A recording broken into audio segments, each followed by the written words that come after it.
সুপ্রিয় শিক্ষার্থী, আরেকটি নতুন ভিডিও ক্লাসে তোমাদের স্বাগত জানাচ্ছি। আমি সুখেন্দ্র সূত্রধর, সহকারী শিক্ষক, নবীনগর ইচ্ছামী পাইলট উচ্চ বালিকা বিদ্যালয়। আজকে আমি নবম ও দশম শ্রেণীর ত্রিভুজ সংক্রান্ত সম্পাদ্য 3 নিয়ে আলোচনা করব।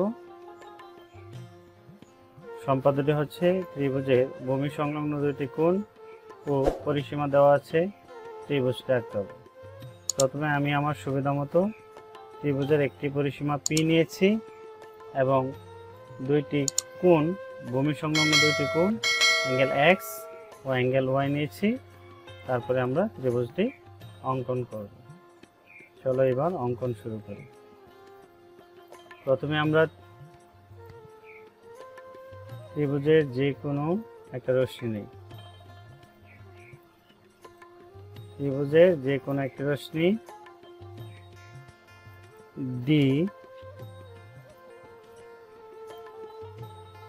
DF নেই।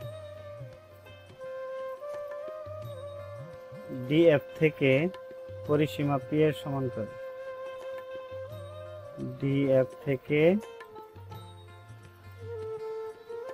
পরিসীমা P এর সমান করে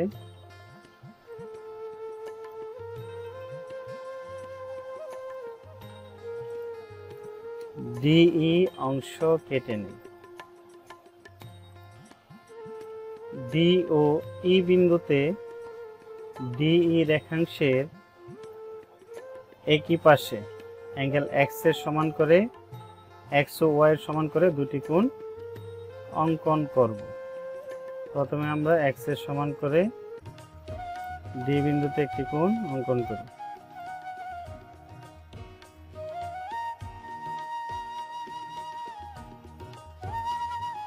D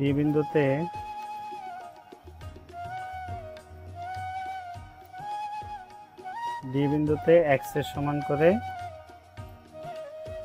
একটি কোণ অঙ্কন করি।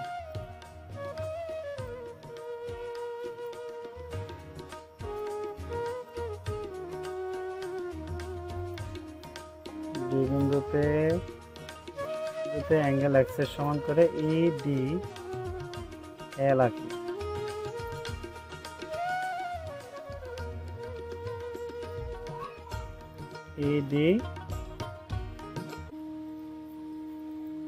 EDL আঁকি। আবার এই বিন্দুতে Y এর সমান করে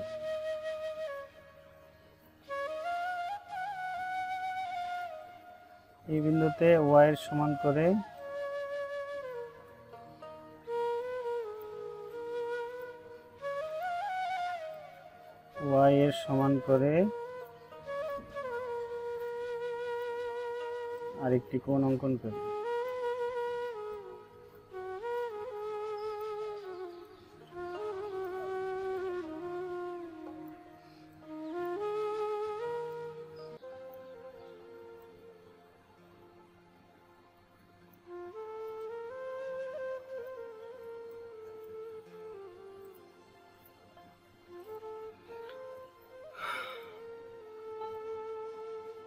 এই বিন্দুতে অ্যাঙ্গেল Y এর সমান করে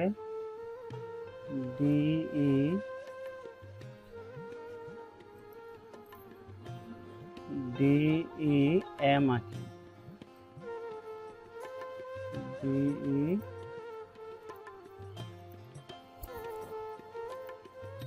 DEM অঙ্কন করি। DEM অঙ্কন করি। আবার বলছি, D ও E বিন্দুতে DE রেখাংশের একই পাশে অ্যাঙ্গেল X ও Y এর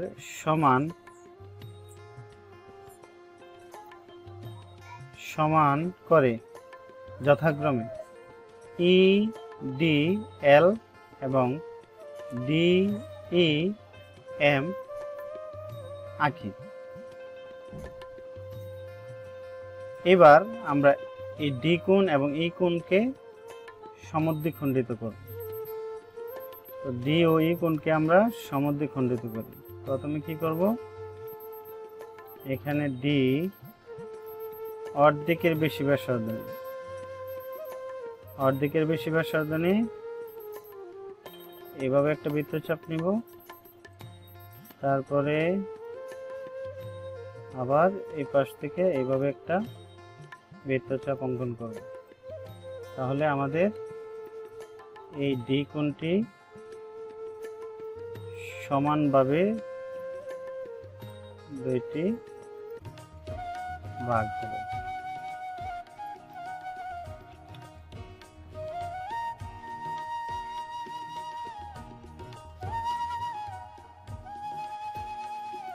আবার এই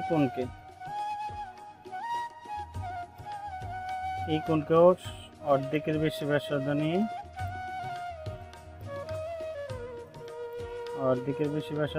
এভাবে একটা বৃত্তচাপ নিব, তারপরে আবার এখান থেকে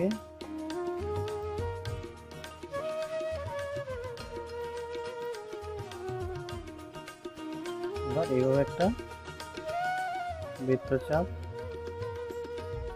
নিব।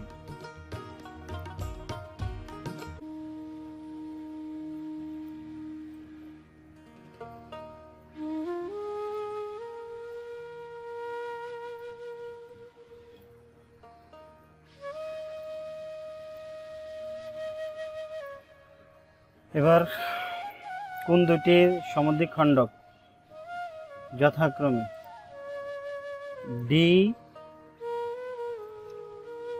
ডিজি এবং ইএইচ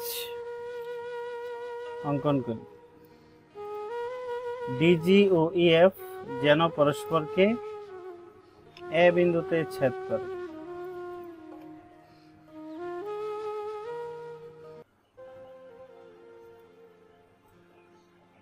এই পাশ থেকে এভাবে একটা বৃত্তচাপ নেব, তারপরে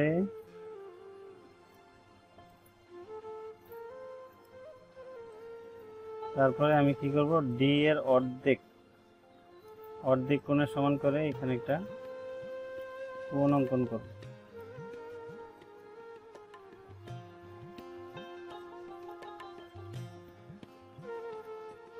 অর্ধেকের সমান করে আবার এই বিন্দুতে আরেকটি কোণ অঙ্কন করব।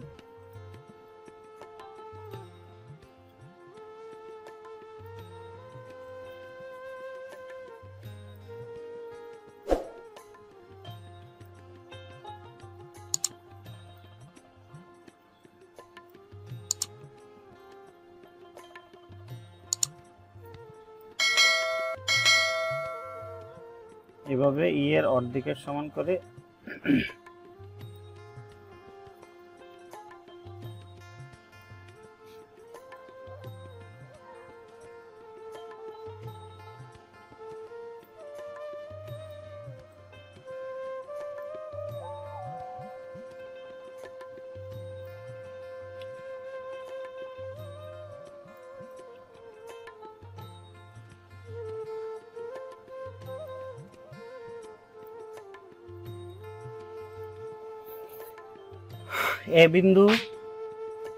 এ বিন্দুতে অ্যাঙ্গেল এ ডি ই এর সমান অ্যাঙ্গেল ডি এ বি আঁকি।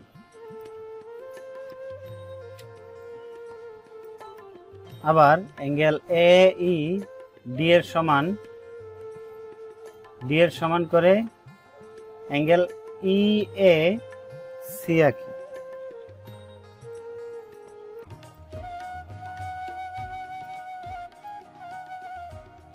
এবি ও এসি রশ্মি ডিই কে যথাক্রমে বি ও সি বিন্দুতে ছেদ করে। তাহলে এ বি সি সি হচ্ছে উদ্দিষ্ট ত্রিভুজ। ভিডিওটি দেখার জন্য সবাইকে অসংখ্য ধন্যবাদ। আশা করি আমি যেভাবে অঙ্কন করেছি তোমরা সেভাবে প্র্যাকটিস করলে এই সম্পাদ্য সম্পর্কে আর কোনো সমস্যা থাকবে না। সে পর্যন্ত সবাই ভালো থাকো, সুস্থ থাকো। এখানেই বিদায় নিলাম।